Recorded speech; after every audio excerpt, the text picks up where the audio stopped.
And so we had kind of talked about the sheriff too, though, before we get into the other video. I was talking with Tammy earlier today, and I was kind of had the thought that maybe, I don't know if there's any documentation of whoever was the person that intercepted the phone call from Chris Proudfoot and actually dispatched the call, but it would be interesting to know that who it was. And the reason I think that it would be interesting is because even if this would just say was a pre-planned like orchestration to, what Katie brought up herself, to traffic or to hand off to somebody else, or it was just even something that came about and they had to figure out what to do, it's still a plan. You still have to figure out what to do.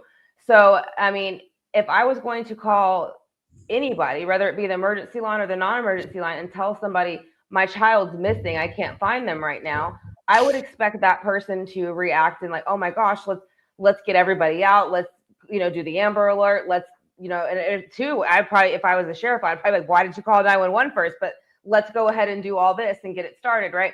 But that's not what happened. Somebody was like, oh, well, let's just treat this as something differently, because there was no Amber Alert. There was none of those things that went out that should have went out when a child goes missing, especially a vulnerable child who's on the autism spectrum with other medical disabilities, who's also on medication.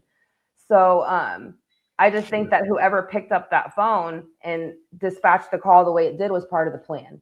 Yeah. In my opinion. So that's why I kind of would be interested to know who picked up the phone in the sense, or who dispatched it the way they did. Who was the one that decided it wasn't that big of a deal at the moment that all those things didn't need to be done?